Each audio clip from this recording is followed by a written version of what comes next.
Hey boys and girls, we're back with Gordon Corman's The Hypnotists. We are on chapter 19. We just found out Jax has been seeing Dr. Mako using that video to hypnotize other people, and then he found out he's helping the senator, and we were talking about what could that have to do with that? What is he trying to do? The next vision came while Jax was having breakfast the following morning.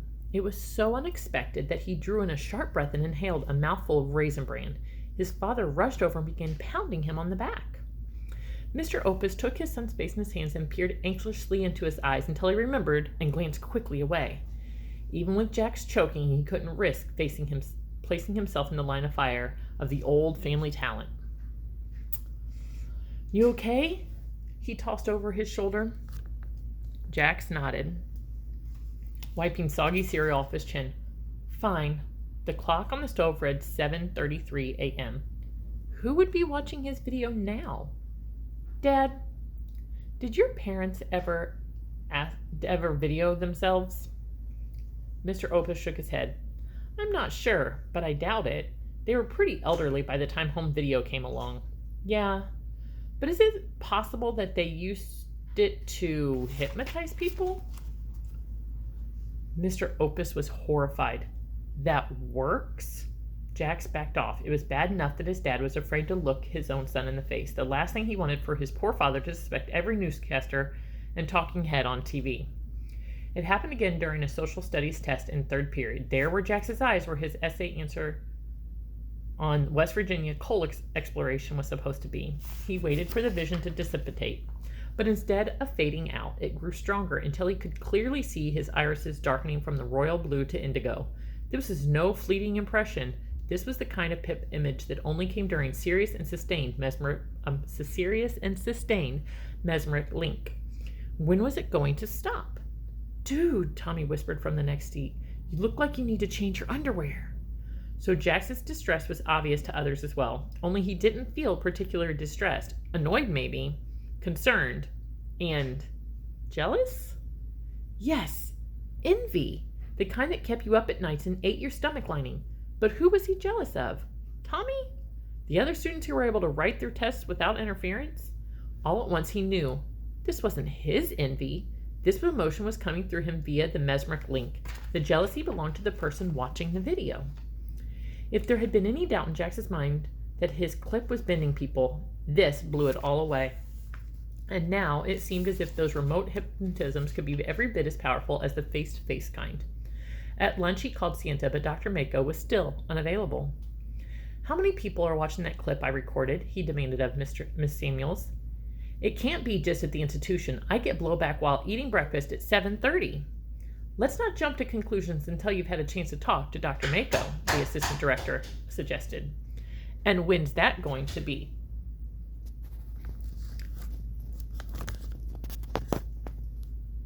That's better. "When's that going to be?" Jax complained bitterly. "I just experienced a link so strong as any I've felt at the institute." But Dr. Miko was not at Santa that day or at all that week. The visions continued, and the pip images becoming so clearly defined that Jax could make out the pores in his own skin. He was as bombarded with emotions that had him jumping for joy one minute and close to tears the next. In math one day, he picked up a fit of giggles so uncontrollable that he was sent to explain himself to the principal. "What exactly is so funny?" the principal demanded.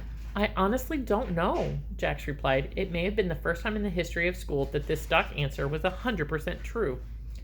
It was as he left the office, stepping carefully, his eyesight still impaired, that the cause of his laughter came to him. He didn't see it. The pit before him was still in his own two eyes, yet he knew it, the way you can conjure an image in your imagination. It was Singa One stepping into a crowded room dressed from head to toe in a fluffy white bunny suit. Nothing had been more hilarious. Correction, thought Jax. Nothing has been more hilarious to the person thinking this. This was a mesmeric link with Singa 2, but why was he watching Jax's video?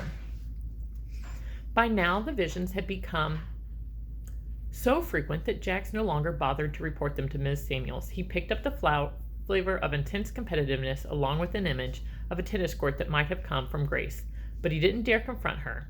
Until Dr. Mako made an official announcement that the threshold of remote hypnotism had been crossed, he had to keep a lid on this. On Saturday, he arrived at Santa to the news that Dr. Mako was not there, and no, he wasn't expected at all on that day. For Jax, it was the last straw that broke the camel's back. His frustration reminded him of his very first week there, filling out the endless tests while no one would even tell him what the institute was about. Only when he threatened to quit had Dr. Mako suddenly found an opening in his schedule for the Opus family. Okay, maybe he had to try something new here. I'm going home, he told Miss Samuels. Call me when Dr. Mako is ready to discuss what's happening to me. Jax, this is really not being a team player, the assistant director warned. Jax tried to explain himself. Nothing I could learn here today is half as important what I have to tell Dr. Mako. Even if I stayed, I'd be useless to you. The elevator closed in front of him. He was on the subway hurling downtown when another vision hit abruptly. The picture was the same. The close-up of his eyes had become familiar as the network logo in the corner of the TV monitor. But the emotion that came with it was brand new and shocking in its own intensity. Hatred. Jax held on to the pole he had been leaning against. The clip's short, he told himself. It'll pass. The pip solidified into high definition, cutting off his view of his real surroundings. The strength of it, and its speed in revving up full power, told him that this was going to be the most intense wave of blowback yet. He didn't hear the word. It was more like it appeared in his mind. Dopus. He should have known. Who else hated Jax this much? Who else was capable of so much pure corruptive acid? Wilson. The impression followed a parade, a slideshow of intimidation. At the corner of 45th and 3rd, 2 a.m., Wilson's voice. We'll meet at the corner of 45th and 3rd. Jax's mind reeled. Wilson couldn't be planning a rendezvous while watching the video, so why were these words bubbling out of his thoughts? Jax sensed urgency and excitement mixed with the touch of fear. Whatever this was to Wilson, it was daring and super important. At 2 a.m. tonight, get this right, and everyone else can forget about Jackson Opus. Me? Jax blurted out loud. The vision dissipated, leaving him the object of curious stares from his fellow passengers. He glanced quickly away, only to notice that the train was pulling into the Broha station. He was in Brooklyn. Not only had he missed his stop, but also several others, and a long tunnel into the next borough. Wilson's words came back to him. Get this right, and everyone can forget about Jackson Opus. What was that supposed to mean? A plan, obviously. Some sort of conspiracy to hurt Jax. But what? At 2 a.m, he would be fast asleep at a doorman building with his parents in the next room. How could he be in danger? How Wilson figured out how to reach him methodically? Through the blowback, maybe? Nobody was supposed to know about that, but Jax had been screaming at Miss Samuels for the better part of a week, so it wasn't inconceivable that the news had gotten out. How was he vulnerable? He had no idea. None of this was supposed to be possible in the first place, so logical reasoning could only take you so far. According to Dr. Mako, there was no such thing as remote hypnotism, which meant there could be no such thing as blowback, but that didn't change the fact that both were happening. Gathering his wits in his book bag, Jax raced out of the double doors and crossed over to the opposite platform to catch the new Manhattan-bound train home. His thoughts continued to whirl. How seriously should he take Wilson's words? Who had he been talking to? Jax had no way of knowing whether he had overheard an actual conversation or nothing more than wishful thinking of a rotten jerk. Yet he was absolutely convinced that this threat was very real. There was something about Wilson's malevolence, the fierceness of his ill will, that told Jax this was no false alarm. He had to find out. But how?